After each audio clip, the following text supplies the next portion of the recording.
Salut et bienvenue à toi sur ce podcast qui aide les hommes gays et queer à s'épanouir. Moi c'est Guillaume, ton hôte. Je suis gay et j'ai très longtemps été sexuellement bloqué. Ce podcast, c'est un guide pour se débloquer. Chaque épisode t'aide à sortir du non-dit, à entendre tes désirs et à choper des conseils pratiques pour ta vie sexuelle ou amoureuse. Ça marche pour moi et j'espère vraiment que pour toi aussi.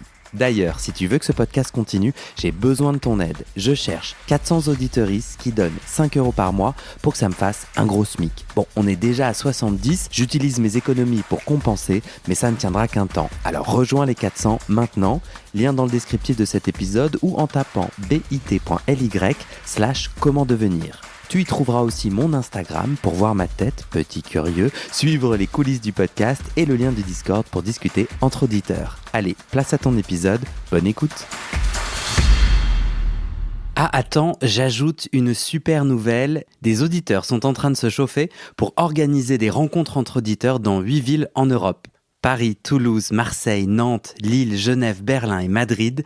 L'idée est toute simple, discuter autour d'un verre avec d'autres auditeurs aussi cool que toi. Ça a super bien marché à Paris, alors va sur le site du podcast pour rejoindre une rencontre dans ta ville ou organiser la tienne. Tu tapes bit.ly/comment devenir dans ton navigateur. Je t'y ai aussi mis les infos si tu veux assister au prochain épisode enregistré live avec public à Paris. Allez, place à ton épisode, bonne écoute. Je vous souhaite la bienvenue sur le tout premier épisode enregistré en live. Ouais. Si les gens entendent que c'est un peu plus mou, c'est que nous sommes dans la deuxième partie, qu'il est 22h30, qu'on est un peu fatigué. Et bon, je rappelle le concept de l'épisode, bien entendu.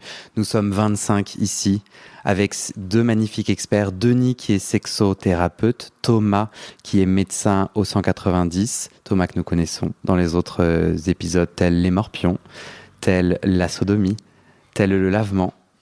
Et il est très fier. Non. Nous sommes accueillis par le Spot, qui est une super asso et ici un centre de santé sexuelle LGBT. Je crois que j'ai dit tout ce que j'avais besoin de dire. Et je suis très heureux d'accueillir Maxime. On peut tenter un autre, parce que là c'est quand même très... On peut tenter, je sais pas, une autre... Des applaudissements, ça me va. Hein. Ah ouais. Ah bah oui. Maxime.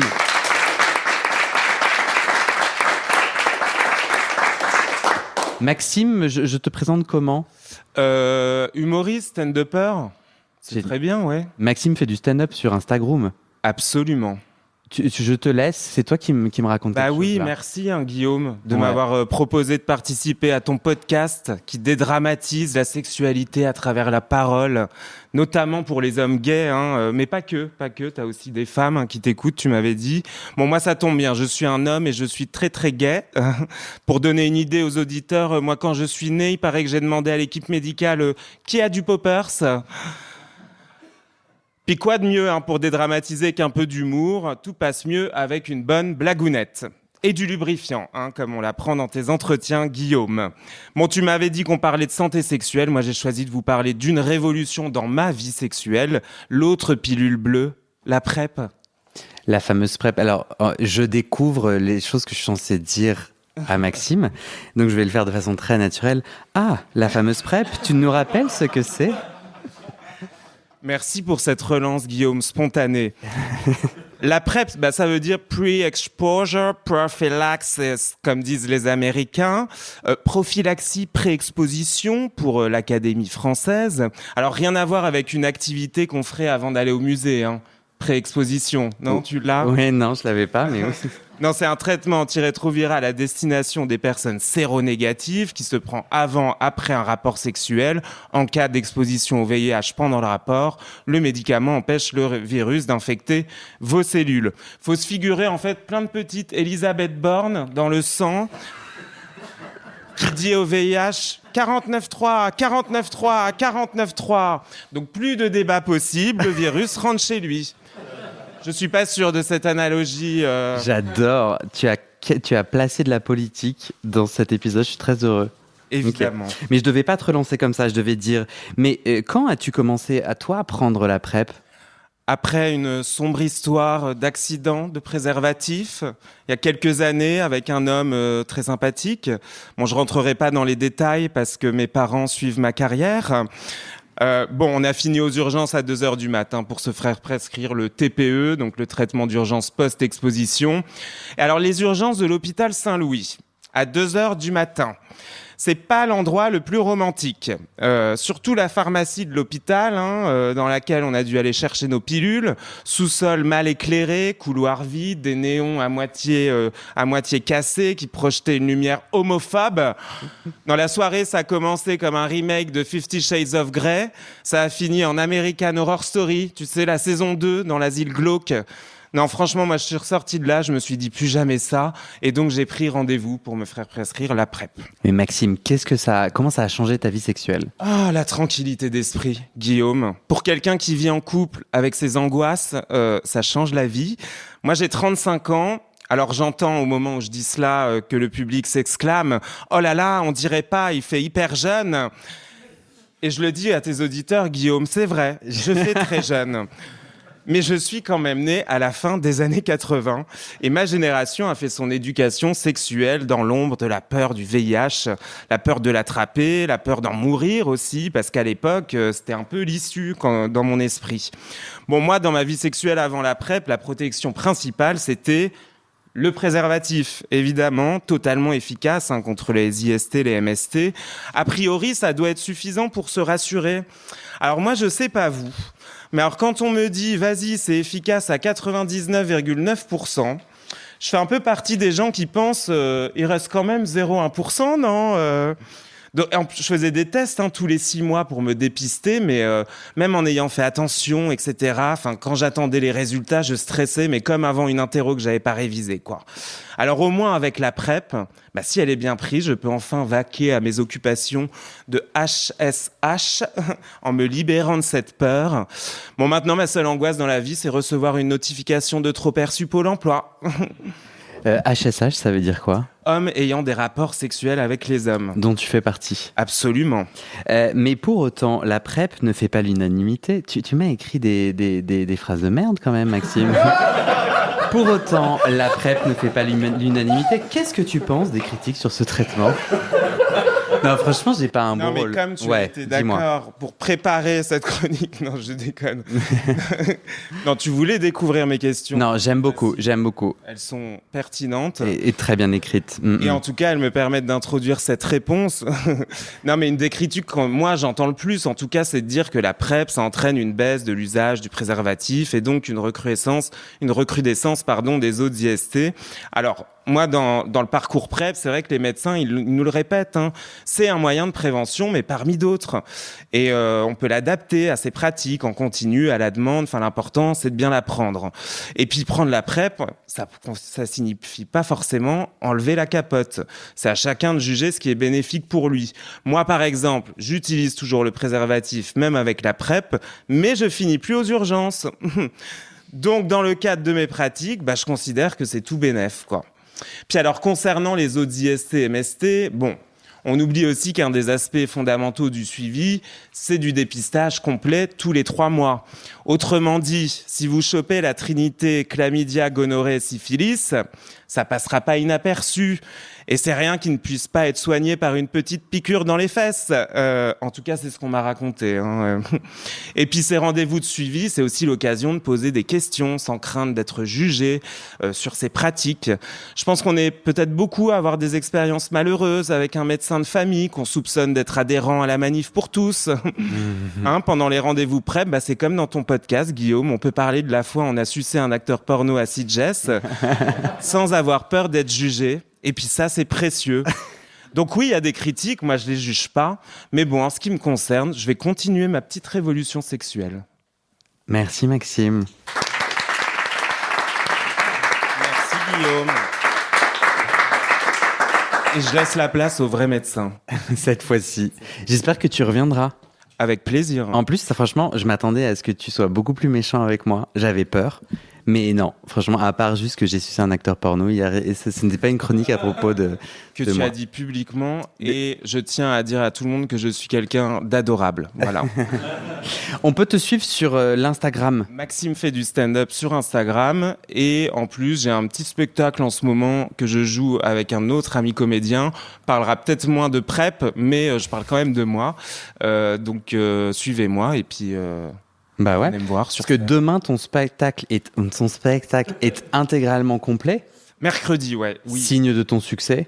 absolument. Phénoménal.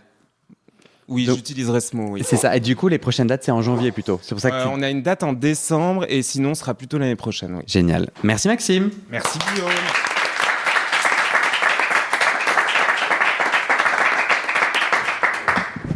On reprend place. Alors, j'avais fait mes tests micro dans. Denis était assis à cette autre place. Donc il faut que vous changiez. Vous n'avez pas la même bouche, vous n'avez pas le même corps. Voilà. Je suis très observateur. Ok. Dans l'épisode précédent, on s'est dit plein de choses sur la pénétration, les blocages, l'éjaculation, etc. On va terminer ça. Victor fait le signe de la pénétration. Voilà. Je sens que ça va partir en déconnade. On avait Colin, et j'aimerais qu'on passe le micro à Colin. Tu voulais réagir. Est-ce que tu te souviens de quelle est ta bafouille? Bah oui, Génial. J'ai l'impression qu'on a j'ai entendu beaucoup parler d'injonctions, de blocages, de trucs où on est plein à se reconnaître là-dedans, d'après les réactions. Et moi, le podcast, il me fait du bien aussi pour ça, pour me rendre compte que tout est pas simple pour tout le monde. Et du coup, je me dis, j'ai l'impression qu'on est des fois hyper seul avec toutes ces questions. Et bah, ce podcast m'a fait du bien pour ça. Je l'ai partagé avec des gens à qui je pensais que ça pouvait faire du bien comme moi. Super. Et dans les relations que je peux avoir, des fois, ça m'aide juste de dire, là, je suis en difficulté. Et ça me fait penser à ce que tu dis souvent, tu parles souvent de vulnérabilité. Moi, ça me touche vachement quand on me fait cette confiance-là, quand on me dit, là, en vrai, il y a un truc qui bloque. Est-ce qu'on peut s'arrêter, en parler ou ouvrir la discussion? Moi, ça m'aide et ça me détend. Et il y a même des fois où je me suis rendu compte que moi, j'étais pas bien, que l'autre était pas bien, qu'on se disait rien, et qu'enfin, il y en a un des deux qui dit, en fait, là, c'est un peu chelou. Et après, bah, soit ça fait un super moment de sexualité, ou même pas, mais en tout cas, juste, plutôt que repartir, pas bien. Moi, ça m'arrivait de repartir pas bien parce que j'avais pas su dire, j'avais vécu un moment pas cool et c'était pas chouette. Et juste quand j'arrivais à le dire, bah, ça change tout. Et des fois, ça transforme vraiment le moment. En fait, est-ce que tu as des exemples de comment ça change le lien? Est-ce que parfois tu as été rejeté, c'est-à-dire toi tu t'essaies de mettre des mots et la personne en face Non, je crois pas, mais justement, j'ai l'impression que si on me rejette pour ça, je m'en vais. J'ai pas. Moi, je crois que j'ai besoin d'un cadre bienveillant. Je rencontre des gens dans différents contextes, plus ou moins directs. Moi, je suis pas dans le même cas que tout le monde aussi. J'habite à la campagne, dans un village de 450 habitants. Je suis pas parisien du tout. Donc les rencontres, je me rends compte que ce que j'entends, évidemment, c'est pas tout à fait les mêmes façons de faire. Mais bon, je viens en ville aussi de temps en temps et voilà. Mais tu veux dire c'était quoi ta question? En fait, beaucoup de gens parlaient de Grindr, parce à Paris où on est, Grindr t'ouvre, t'as plein de gens. Ce que je comprends, c'est que toi, quand tu ouvres Grindr là où tu habites, il y a peu de gens, donc du coup, tu rencontres les gens différemment, c'est ça? Ouais. Oui, bah voilà. Tu les rencontres comment? C'est plus ou moins direct. De la même manière, sauf que souvent, il faut que je prenne ma voiture. Qu'on discute peut-être un peu plus avant. Pour le coup, pour pouvoir comparer un peu les deux, je vois que c'est très différent. Mais dans les deux cas, j'ai besoin de gens avec qui je me sens dans un truc bienveillant. Et du coup, ramène-moi à la fois où tu as osé dire, en fait, je passe pas un moment où, attends, là, j'ai un... Enfin, tu vois, t'as mis des mots, en fait. Qu'est-ce que ça a changé dans ton lien à la personne?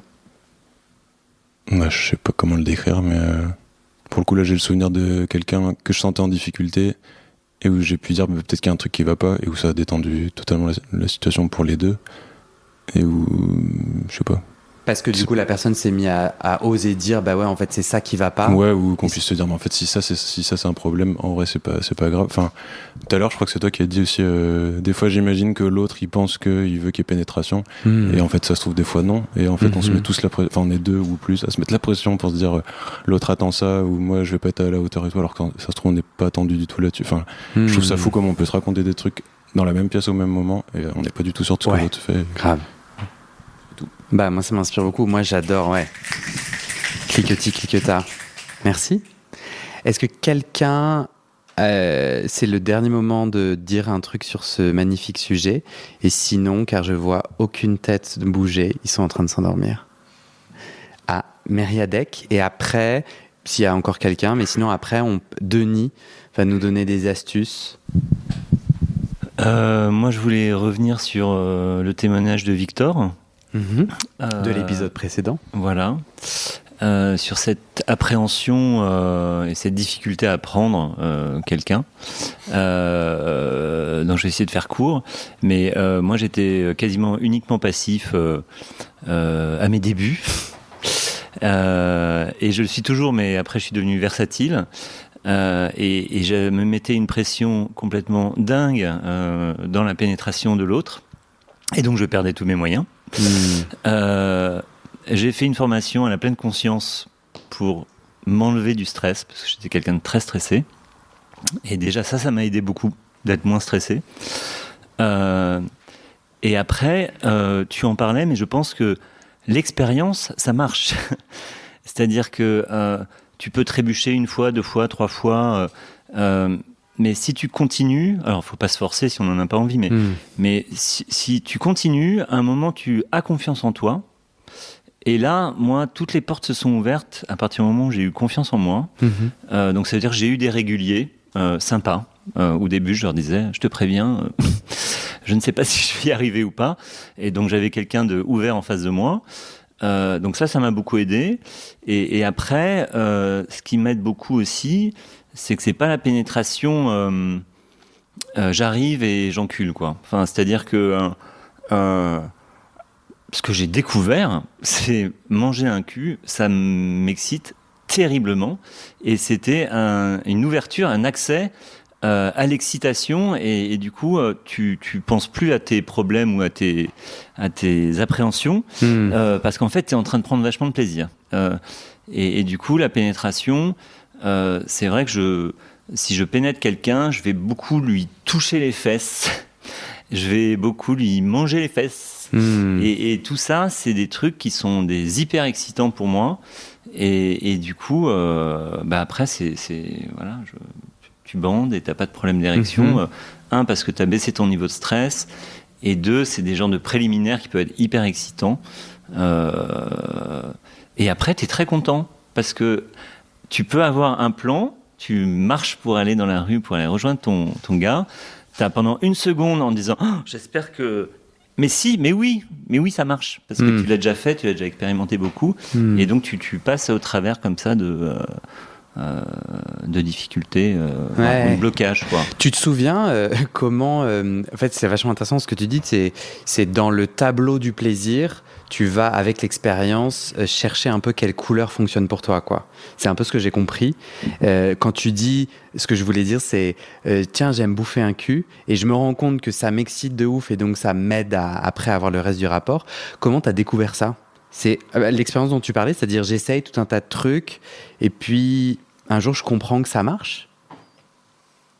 Tu te souviens pas? Alors ça, je pourrais pas te dire. C'est sûrement un partenaire, tu vois, qui m'a ouvert à cette possibilité, un régulier. Voilà. Qu'est-ce qui t'a donné l'énergie de vivre ces expériences? C'est-à-dire, c'est un endroit assez inconfortable où t'es pas sûr de pouvoir performer comme il faudrait. Mais parce que quand je prends, ça m'excite terriblement. Ok.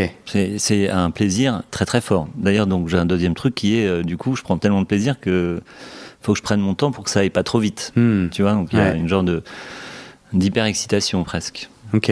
Oui, donc toi, t'avais pas de blocage avec ton érection ou ton éjaculation. C'était l'appréhension, le manque de confiance et la peur de pas réussir. Ok. Ouais. Mais ce qui te tenait à quand même essayer de pénétrer quelqu'un, c'est que quand tu y arrivais, c'était délicieux. Ouais. Et donc, parce que, c'est ça, c'est qu'il y a un peu un graal, il y a un peu un objectif que le cerveau. Ok. Merci. Laurent, qui a écrit son nom en tout petit sur son étiquette, qui met au défi mes yeux. Mais que t'arrives à lire. Mais que j'arrive à lire. Dans tout ce que j'ai entendu depuis tout à l'heure sur la difficulté d'être pénétrant et de maintenir une érection, on a parlé beaucoup d'injonctions de la performance, de la peur, etc. Ce qu'on a un peu moins évoqué, c'est, enfin, ce que j'ai l'impression, pour moi, je vais ramener à mon expérience personnelle, t'inquiète pas, c'est dire la différence entre la nature de ton désir. Est-ce que c'est un désir intellectuel? Est-ce que c'est un désir fantasmé et confronté avec la réalité? Moi, je suis passif. J'aimerais beaucoup être un super actif. L'image me plaît bien. Techniquement, ça marche pas. Je débande à chaque fois. Est-ce que c'est un blocage? À chaque fois, j'ai entendu le mot blocage. Donc, je vais peut-être faire 10 ans de tranche de psychanalyse pour savoir si c'est un blocage ou si c'est juste parce que j'aime pas trop ça ou moins ça. Mais tu veux répondre à la question? Tu veux répondre à la question que tu poses? Pour toi, c'est un blocage ou c'est juste une pour part moi, de c'est toi? pas un blocage. Ouais. Voilà. Enfin, j'en sais rien. Peut-être que ça va évoluer et peut-être que c'est maintenant. Mais est-ce que tu ressens une forme de détresse et ou de déception? Pas du tout. Ok. Bon. Mais par contre, avant j'avais l'image, mais c'était l'image d'être passif, de tout ce que ça peut véhiculer. Tu voulais dire actif? Non, l'image d'être passif. Ok, excuse-moi. Et donc, inversement, le désir d'être actif. C'est quoi l'image du passif? Dans ta tête. On va tomber dans des grosses idées communes, mais l'image hétéronormée du passif, c'est celui qui va se laisser faire. Et moi, là, ce que j'ai découvert, c'est que dans les kinks, on peut être et pénétré et domi. Et question de personnalité, question d'envie, question de pas se laisser faire. Et ça, ne pas se conformer aux images préconçues qui flottent un peu partout. Et les expériences font que, moi, par exemple, je sais plus qui disait ça tout à l'heure, mais faire des rencontres au sauna, j'ai eu l'occasion de rencontrer des mecs qui me plaisaient beaucoup. Un autre passif. Ah merde, on arrête là? On a essayé. J'ai essayé de l'enculer. Ça n'a pas marché. Et ça s'est bien fini.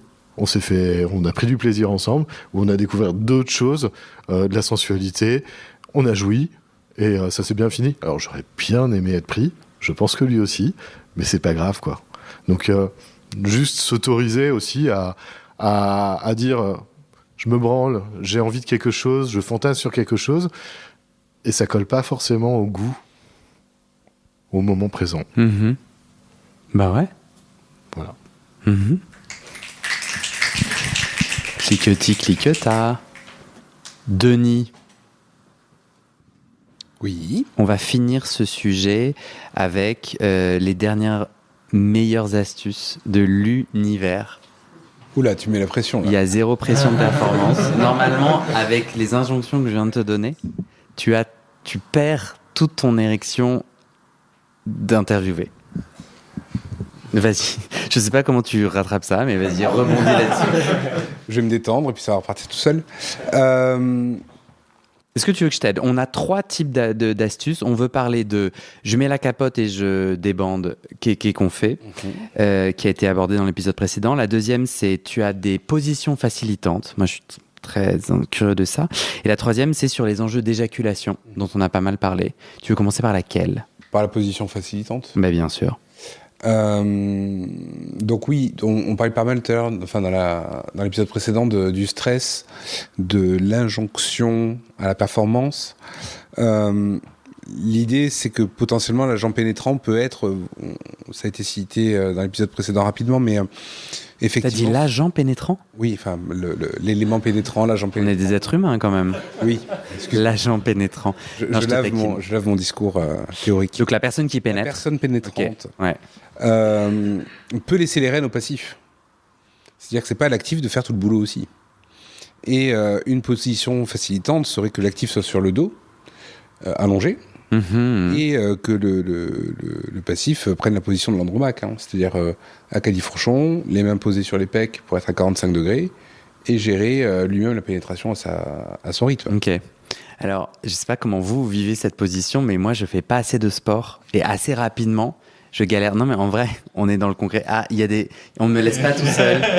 Julien dit oui. Victor. Moi, je crois que c'est ma position préférée. Donc, moi, Mais tu tiens et tout. Donc, tu fais en gros des squats.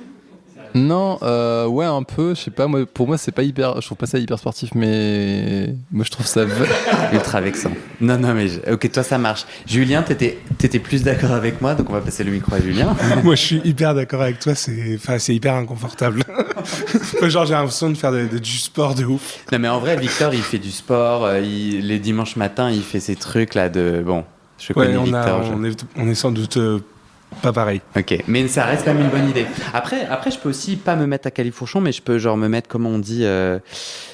En fait, mes genoux sont sur le matelas. Vous voyez ce que j'essaie de dire? À genoux, quoi. Ben voilà, merci, je peux me mettre à genoux. Mais c'est ça là. Hein. Ah, je suis pas. Non, t'es pas en squat accroupi. Ah, je suis. Ah, parce que moi je parlais de l'accroupi. Bon, excusez-moi, ça n'a aucun intérêt du coup. Le passif est à genoux sur le matelas. Ah. Les mains posées sur les pectoraux pour être à 45-50 degrés. Et il gère le mouvement non pas de haut en bas, mais en diagonale. Ah, merci. Ok, j'avais pas compris.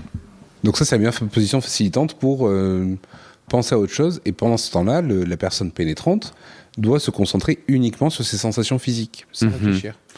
D'où le fait que le passif doit, à ce moment-là, caresser, stimuler, toucher les tétons, faire tout ce qu'il peut pour vraiment faire monter l'excitation de l'actif. Et comme ça, l'actif, il est tranquille, il prend son temps, il se concentre sur ses sensations à lui, et hop, ça passe tout seul. Il y a pas mal de gens... Non, je devrais pas commencer cette phrase comme ça. J'ai eu des témoignages de personnes qui apprécient beaucoup qu'on les caresse dans le cou. Donc cette position permet d'accéder à quoi, les oreilles aussi, c'est un endroit de... Donc oreilles, cou, parce qu'après téton, mais après tu dis caresser, je peux pas... Les pieds, je peux ou pas? Je peux faire les aisselles, je peux faire les épaules, chaque personne a des zones particulières.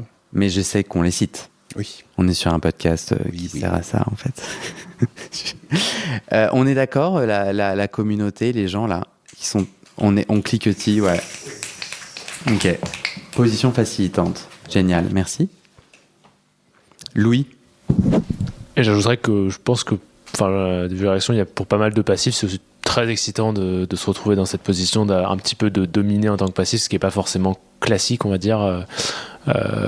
Et notamment, je pense que ouais, il y a le truc de reprendre un peu le contrôle aussi. Après, c'est sympa aussi pour certains passifs d'être dans un truc de soumis, mais ça peut être sympa de changer. Là où tu parles. Tu es pour le moi, porte-parole oui, de tous les pénétrés du monde. Non, je suis porte-parole de ma propre sexualité, et je me rends compte de plus en plus que à la base, j'étais plus dans le truc d'être dominé, etc., et qu'en fait aujourd'hui, je prends quasiment, de plus en plus de plaisir aussi à être dans une position de passif dominant, parce que aussi parfois j'ai l'impression que je fais le job mieux.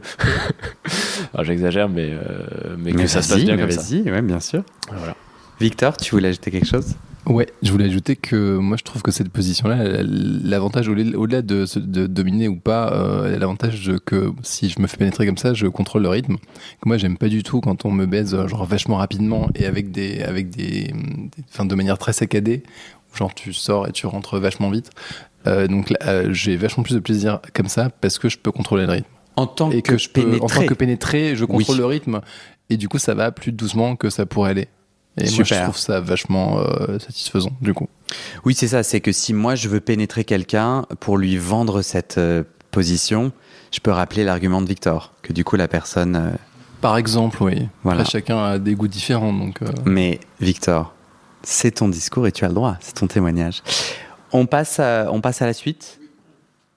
Capote? Alors, capote. Capote.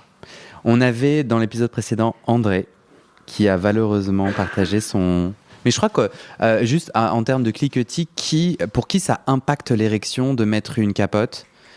On a 1, 2, 3, 4, 5, 6, 7, 8. Alors, il y a une astuce qui marche très facilement, qui n'est pas hyper funky à faire, mais qui fonctionne bien, c'est de se masturber avec des capotes.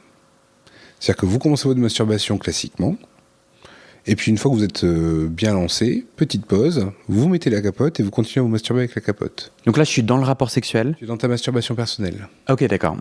C'est un entraînement. C'est-à-dire que finalement, le fait de mettre la capote va prendre place dans l'axe ou dans le fantasme. Et donc, au moment de le mettre après pendant le rapport, ça sera une suite logique qui aura déjà été répétée plein de fois à la maison, et donc ça peut passer plus facilement. Crème. Ça peut passer crème. En tout cas, ça passera passer avec la capote. Mais l'idée, c'est que... Ensuite, ça peut être aussi inviter le partenaire à nous mettre la capote. C'est-à-dire que c'est pas que l'actif qui met sa capote. Attends, André, tu veux réagir? Est-ce qu'on peut passer le micro à André? Non, mais moi, perso, des fois, j'ai des soucis pour mettre la capote. Des fois, ça prend trop de temps. Enfin, moi, je suis pas très doué à ça, entre guillemets. Enfin, des fois, je confonds les côtés. C'est pas de mon côté, c'est l'autre. Enfin... mais parce que pendant le moment, tu te dis vite, faut que je mette ma capote. Oui. Parce que si je te donne 15 minutes pour mettre une capote, non, c'est aussi compliqué. C'est compliqué, oui. Parce que, 15 minutes, c'est pour trop, ouais. Et au moment où je demande justement au partenaire de la mettre, et c'est mieux. C'est mieux, oui, je me sens mieux quand c'est l'autre personne qui le met autour que moi-même, Mais juste que j'ai envie de comprendre, parce que donc t'ouvres le sachet, oui. Et après, ce qui est en effet, je trouve toujours un peu bordel, c'est dans quel côté elle se déplie. Oui, et là, Okay. je déroule, je n'arrive pas à... Bon. Et des fois, ça ne déroule pas, et bon, je pense que c'est l'inverse, et tout change. Et c'est un peu gênant parce que l'autre est là, il attend, C'est-à-dire, il te dit... Enfin, toi, c'est dans ta tête. Non, de ma tête, il me dit. Parce que lui, il te dit pas, genre, ah, putain, un gars... Non, mais... Ça fait 1 minute que j'attends. Ouais, non, mais... C'est ça, oui. Il ne dit pas, c'est de ma tête qu'il voilà, il faut que quand même faut aller vite. je sois plus efficace. Après, cette astuce, ça marche vraiment lorsqu'on a confiance dans le partenaire. C'est-à-dire qu'il faut que la capote soit bien mise. Et ça, il faut être sûr qu'elle soit bien mise. Donc, c'est-à-dire, l'astuce c'est le partenaire qui me met la capote. Ouais. C'est-à-dire que si c'est un plan cul, vaut mieux quand même... Enfin, ça peut être un peu risqué de confier sa protection à quelqu'un d'autre. Ouais. Voilà. Parce que je peux pas vérifier... Enfin, si je suis dans le noir, je peux pas vérifier, quoi. S'il met à l'envers, si ça craque, s'il met pas bien s'il enlève pas la bulle d'air au bout, tu vois, ça peut être mal mis. Une capote, il faut bien la mettre. Donc si c'est un partenaire régulier, potentiellement ça peut être faisable. Après, si c'est un partenaire ponctuel, on est chacun responsable de sa protection. C'est pas au partenaire de le faire. Ouais, c'est intéressant parce qu'on revient aux injonctions, c'est-à-dire ce que j'entends dans ce que tu dis, André, et que moi je partage tout à fait, c'est que je me mets la pression pour vite mettre cette capote, alors qu'en fait c'est dans ma tête, il peut bien attendre 2 secondes, quoi. Oui, tu peux même lui demander de s'occuper d'autre chose. Pendant que tu le ménage, la cuisine. Te lécher les oreilles, te lécher les fesses. Ouais. André, ça te dit ou pas? Oui, mais justement pour cela, il faudrait un peu d'intimité, de complicité. Avec un plan cul, je pense pas que ça...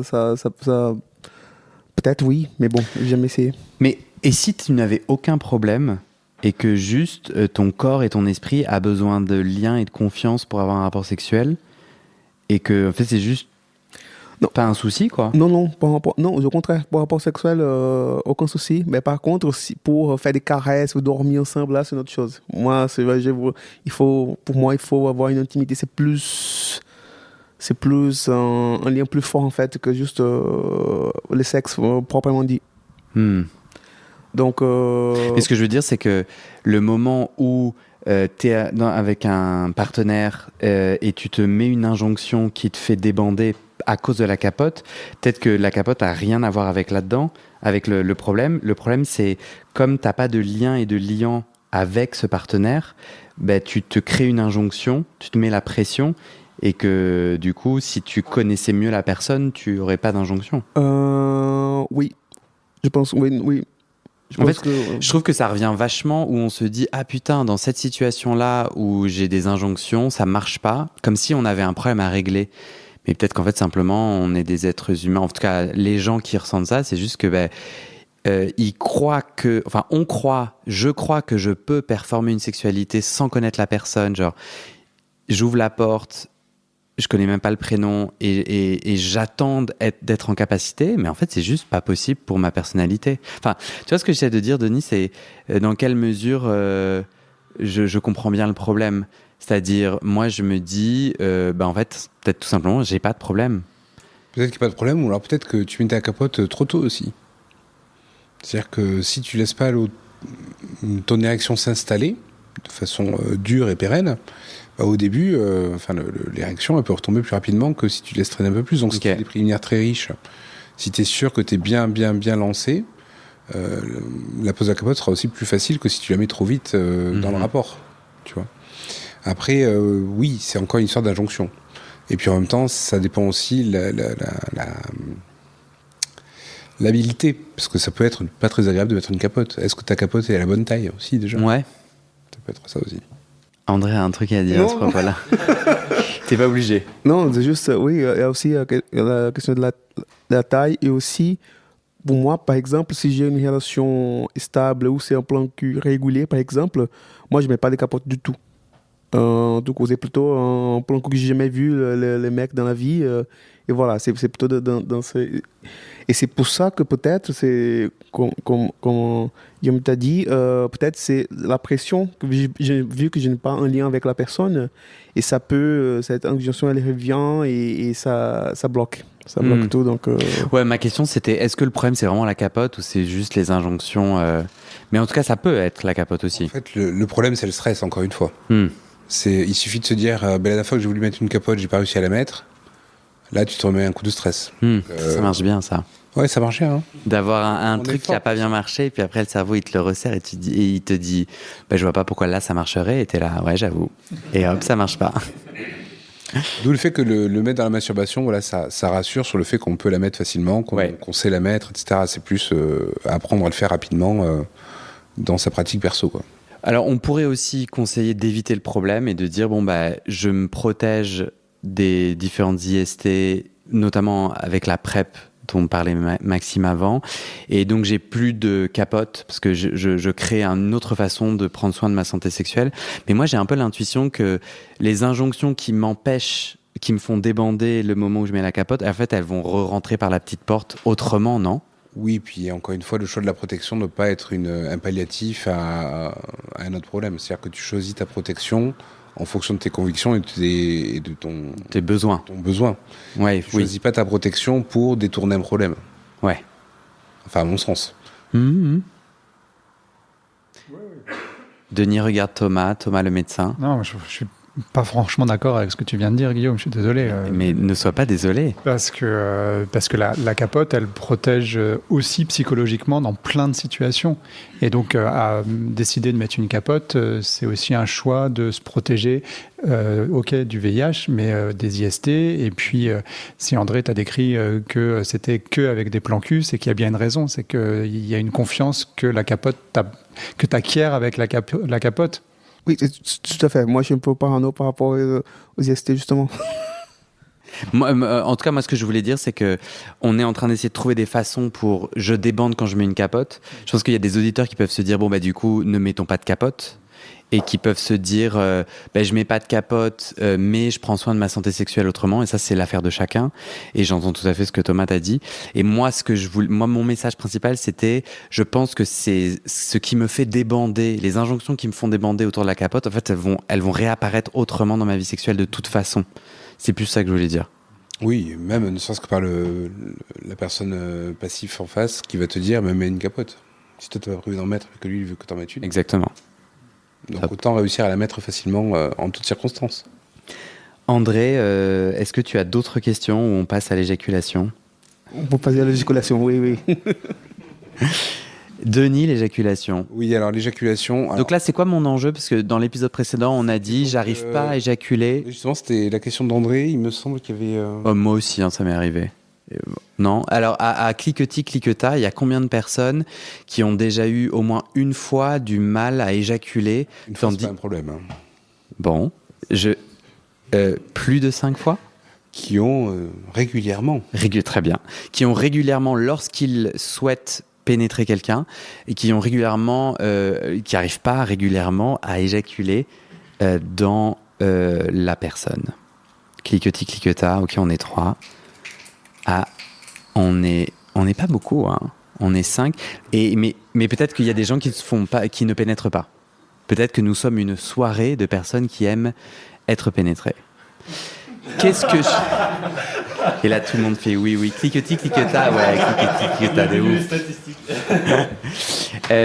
Qu'est-ce que je peux faire si moi j'ai envie d'éjaculer, j'ai du désir, j'ai envie de le faire Et je vais même te rajouter un problème, parce que tu vas me dire, faut dépasser l'injonction. Enfin, le problème, c'est l'injonction. Et mon partenaire ne me faut aucune injonction. Alors, il y a plusieurs... alors, la difficulté d'éjaculation, lorsqu'elle est contextualisée comme celle-ci, ça veut dire que potentiellement, effectivement, tu as des partenaires qui te mettent plus ou moins la pression, mais c'est l'histoire d'André de l'épisode précédent était intéressant. Quelle est la place de l'éjaculat dans ton fantasme ? Est-ce que toi, le fait d'éjaculer dans ton partenaire, ça a du sens dans ton fantasme déjà ? Idem pour le partenaire en question. Et alors là, on n'a pas 1 heure devant nous pour parler de l'éjaculation, mais l'éjaculation est elle aussi un réflexe. Elle est un réflexe créé par tout le cocktail hormonal qui se met en place durant le rapport. Et quand on a un plafond de verre comme celui-ci, on va dire que 8 cas sur 10, ce sont des personnes qui sont trop altruistes pendant le sexe. Ah, on est des gens bien. Ça veut dire quoi ? Ça veut dire qu'ils vont accorder plus d'attention aux sensations du partenaire, au fait de lui faire plaisir à lui, plutôt que de se faire plaisir à soi. André, enfin, t'es pas obligé d'être le seul. Parce que je me rappelle qu'Edouard avait aussi cet enjeu. Tu veux, Edouard, André, alors avec le micro, est-ce que je te voyais un peu frétiller ? Non, mais en fait, dans ces questions-là, c'est vrai que oui, en fait, son plaisir était très important pour moi, évidemment, parce que là, on est dans une relation sérieuse, et c'est pour ça que je me posais la question de pourquoi, peut-être il y a un souci, et parce que lui, il m'a donné le plaisir. Et donc, et moi, j'arrive pas à lui donner le plaisir. Donc, c'était frustrant pour moi. Et je me suis dit, non, mais il faut que je fasse quelque chose. Il faut que je sache ce qui m'arrive. Ou voilà, c'est ça qui m'inquiétait. C'est en ce sens que tu voulais dire l'altruisme, c'est que j'ai d'abord envie que l'autre prenne du plaisir. Donc, c'est quoi le procédé ? C'est que mentalement, je suis plus dans mon corps ? Mentalement, effectivement, on se coupe des sensations personnelles en se disant je dois lui faire plaisir, ou est-ce qu'il prend du plaisir, et est-ce que je dois jouir pour lui faire plaisir. Voilà, c'est l'autre qui compte avant de se concentrer sur soi. En fait, c'est peut-être que Thomas tu en parleras sûrement mieux, mais dans le mélange d'hormones, on a une hormone qui nous permet de rétrécir un peu la conscience petit à petit comme ça pendant le rapport.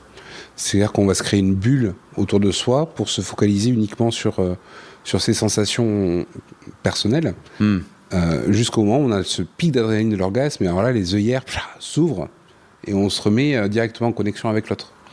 Et le truc, c'est que quand on est dans cette phase où on est censé se renfermer un peu sur soi, sur ses sensations, et qu'on lutte pour être toujours ouvert sur l'autre, on se crée un plafond de verre qu'on n'arrive pas à franchir.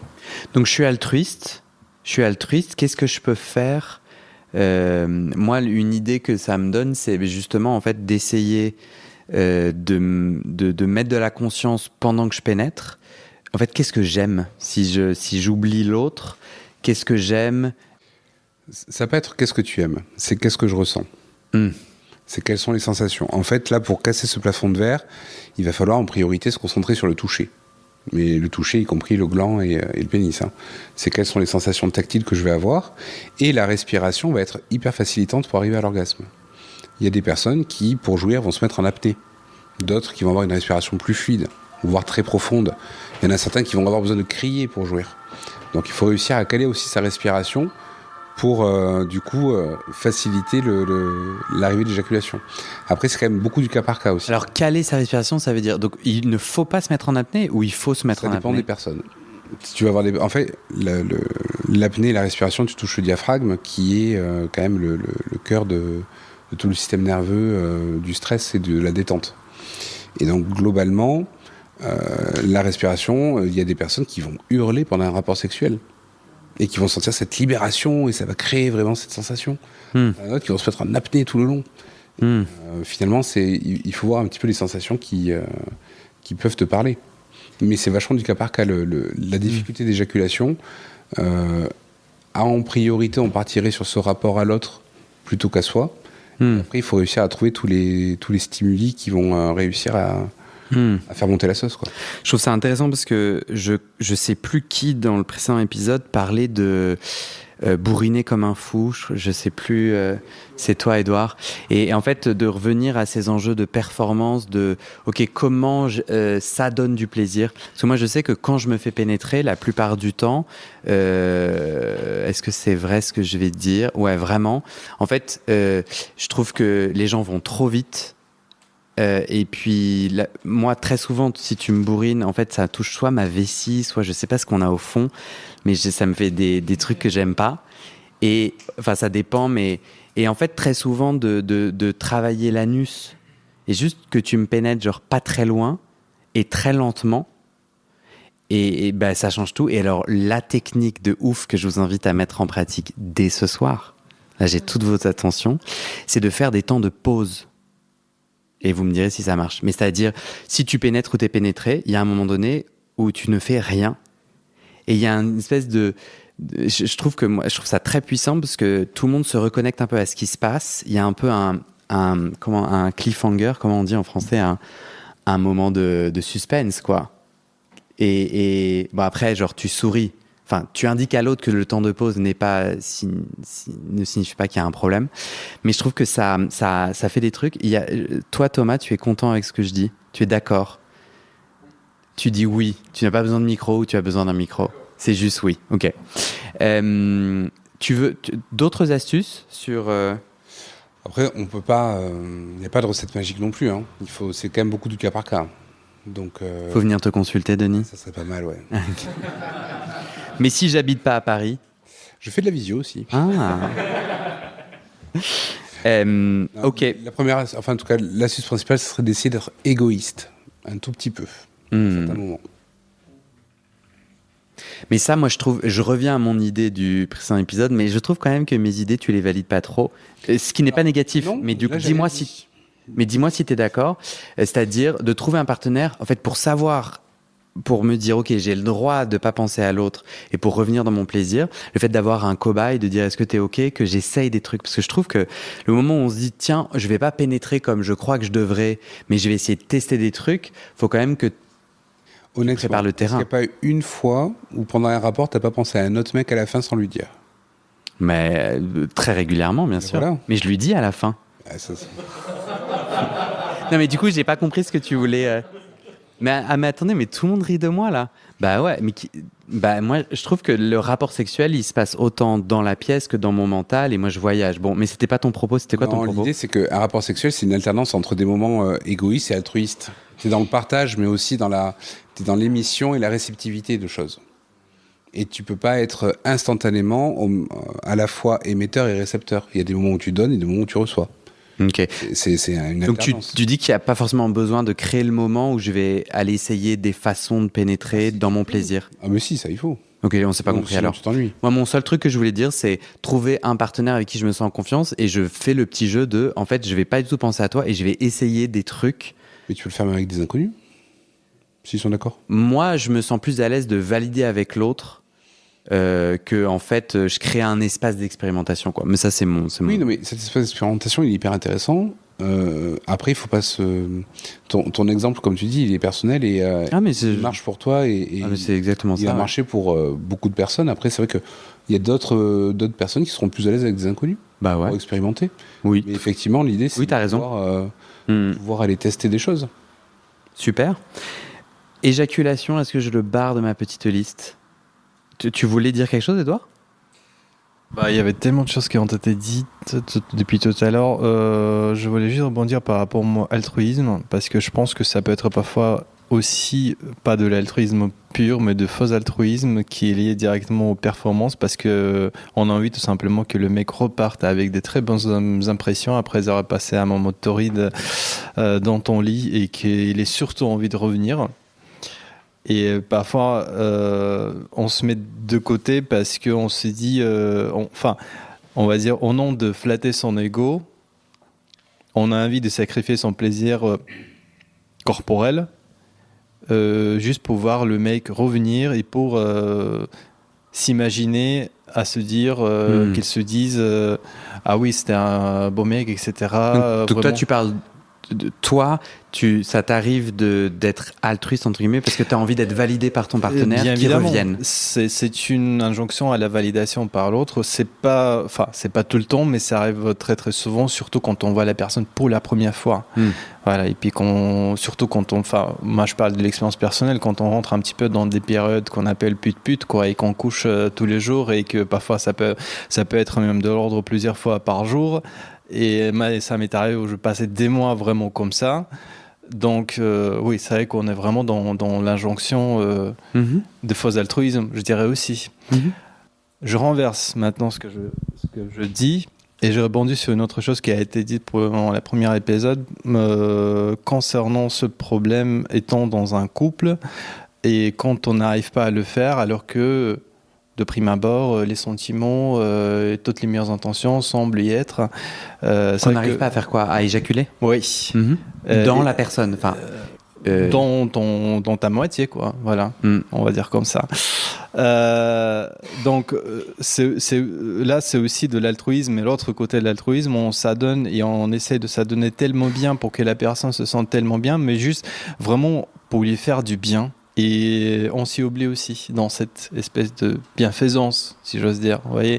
Donc, ça, c'était l'exemple de Denis. C'était l'altruisme, c'était je me déconnecte de mon plaisir et je vais dans celui de oui, du bien. Et toi, mais sauf que je voulais l'extirper pour le mettre dans un contexte de couple et pas c'est ça, amoureux. Voilà. Vous voyez, parce que quand les sentiments, ça rajoute aussi une couche. Moi, personnellement, c'était mon problématique parce que je n'arrivais pas à éjaculer, mon partenaire le demandait, donc c'était l'injonction de le faire. D'un autre côté, moi, je pouvais pas non plus accomplir tous ces fantasmes, y compris celui-là, parce que le seul mot que je lui sortais, je dis, je te respecte, donc je peux pas le faire. Pour moi, c'est pas concevable à ce que je t'inflige, entre guillemets, je mets le mot entre guillemets, telle ou telle chose, alors qu'il voulait, grosso modo, se faire salopiser. Si vous voyez, donc, salopiser? Ouais, j'ai inventé les mots sur le coup, mais voilà, il voulait se faire passer pour une... Et je comprends très bien le fantasme, le désir, le délire, je comprends très bien, mais moi, à un moment donné, je ne pouvais pas le faire. Et donc je pense que ça jouait énormément aussi sur la capacité, on va dire, à éjaculer. Voilà. Merci. On va passer, Thomas, aux IST. Oui, moi j'avais une question. Alors j'ai eu une petite période, alors en ce moment ça va, mais j'ai une période où j'ai enchaîné plusieurs fois des IST. Alors j'ai pas su avec certitude si c'était que j'avais des fois où elles étaient passées, c'était négatif dans les tests alors qu'elles étaient encore là, etc. Mais j'ai eu pas mal de fois des IST bactériennes, donc gonorrhée, chlamydia, différents sites, tout ça. J'ai eu qu'une seule fois des symptômes de gono, mais donc j'ai eu une phase comme ça où j'avais l'impression qu'à chaque fois que j'allais me faire tester, j'allais l'avoir, quoi. Et même pendant des moments où j'ai eu peu de rapports, et donc il y a un moment où je me disais, mais merde, même sans avoir de rapport anal, parce que j'ai une période où je pouvais pas en avoir, je chope des IST. Donc ça veut dire tous les 3 mois, tu faisais quand tes tests? Ouais, c'est ça. Tous les 3 mois, mais il y a eu une fois où j'ai eu des symptômes, donc je vais me faire tester, je vais me faire soigner et tester avant.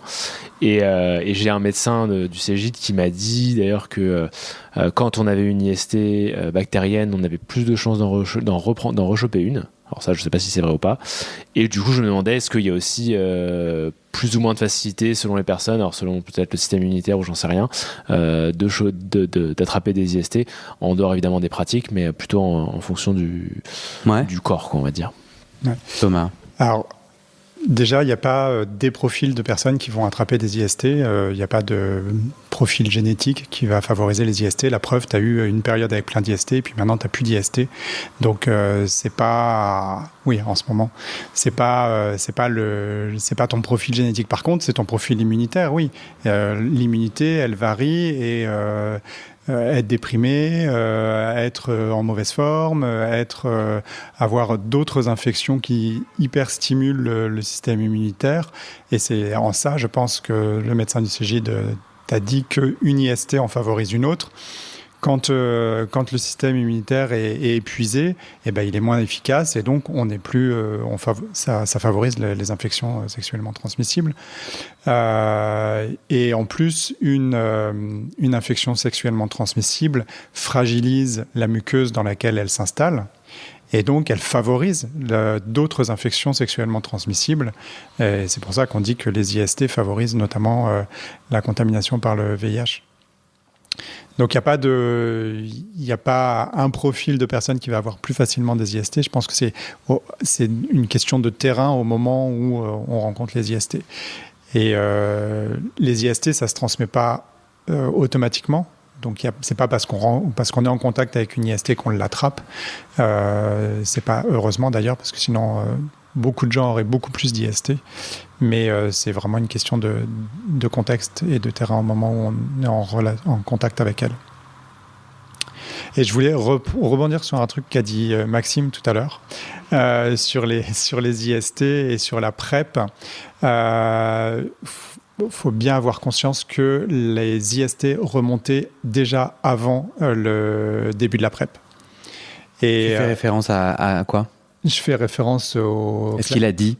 Il l'a dit tout à l'heure dans son sketch que les IST, le fait de prendre la PrEP va augmenter les IST. Et en fait, parce que les personnes mettent moins de préservatifs. Ce qui est le cas, hein, les personnes mettent moins de préservatifs puisqu'ils prennent la PrEP et ils sont protégés.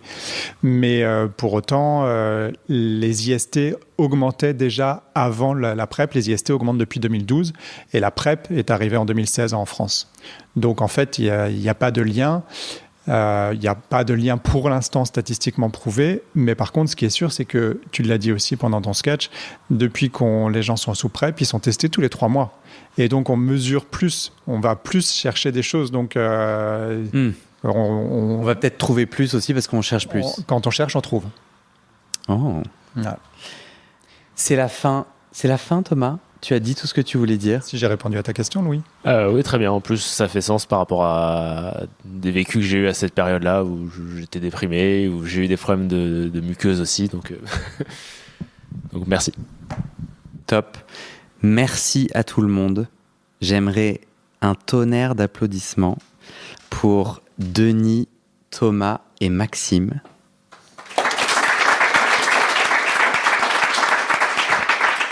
Et franchement, pour vous, j'ai trouvé que c'était top. Non, mais vraiment, je vous le dis du fond du cœur et tout. Vous avez grave joué le jeu. J'ai trouvé que c'était passionnant. Il s'est dit plein de choses. Merci.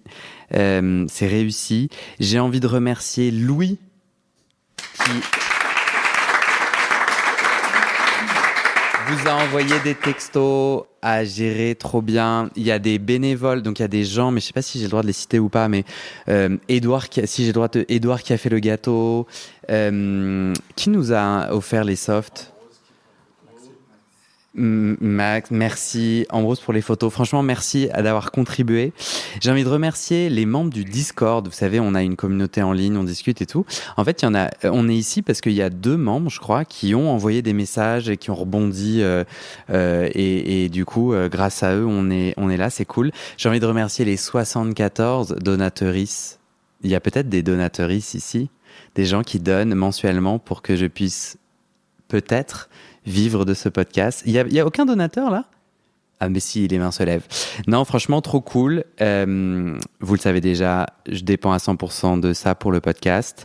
Mais je vous remercie beaucoup. Et je vous dis à très vite pour une prochaine édition. Non ? On va refaire ça. Merci.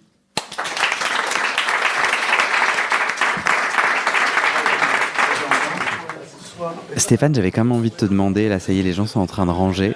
Où est-ce qu'on est ici, au spot ? Et c'est une bonne question. Bonsoir Guillaume. Ouais, 2 mots sur ce que vous faites ici. Le spot Beaumarchais, c'est un centre communautaire de santé sexuelle qui est géré par l'association AID et qui a pour vocation d'accueillir des hommes gays ou bisexuels et des femmes trans et de les accompagner sur leur questionnement ou de leur donner des informations autour de la santé sexuelle. Et on est très particulièrement orienté autour de l'accompagnement des personnes qui pratiquent le chemsex, soit pour de l'information, soit pour réduire les risques, soit pour les aider s'ils ont des difficultés dans leur pratique à l'ajuster, à reprendre le contrôle ou à arrêter les chems s'ils le souhaitent. Super. Voilà. Du coup, si je suis intéressé, est-ce que je peux venir directement ? Oui. Il suffit de venir. On est ouvert... c'est quoi ton adresse ? On est au 51 boulevard Beaumarchais à Paris, à côté de Bastille. Et on est ouvert du mardi au vendredi de 15h à 19h, sans rendez-vous, à minima pour des informations et un premier accueil. Et après, on peut avoir des accueils individuels. On a plein de soirées pour discuter de la sexualité, discuter de l'usage des chems, de comment arrêter aussi. Et il y a plein de possibilités chez nous. Et sinon, je peux t'appeler ? Enfin, oui. je dis tu, mais je peux prendre votre numéro de téléphone. Super. Je peux te donner le numéro. C'est le 01 53 69 04 06. Et ce même numéro qui commence en 01 marche aussi sur WhatsApp. Magnifique. Merci Stéphane. C'est Et un merci plaisir. de nous avoir accueillis. Trop cool. C'était très chouette de vous avoir ici.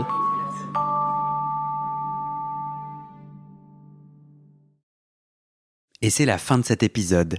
Vérifiez dès maintenant si la suite est déjà publiée. Sinon, vous pouvez vous abonner à ce podcast sur votre plateforme d'écoute pour être alerté dès la sortie des nouveaux épisodes. Et si vous aimez les témoignages intimes comme celui que vous venez d'écouter, j'ai 2 autres podcasts qui pourraient bien vous plaire. Je vous les présente. Histoire de devenir moi. Ça, c'est un podcast dans lequel des gens ordinaires me racontent un tournant déterminant pris dans leur vie. Ils racontent le déclic qui a tout changé et comment ils sont devenus un peu plus eux-mêmes. Ma dernière séance de psychanalyse. Ça, c'est un podcast dans lequel des gens me racontent leur dernière séance sur le divan et comment la psychanalyse les a aidés, ou pas. Et d'ailleurs, c'est avec ce podcast que j'ai gagné le prix du meilleur podcast de conversation en 2022. Alors pour écouter ces podcasts, vous pouvez tout simplement taper les titres dans la barre de recherche de votre plateforme d'écoute.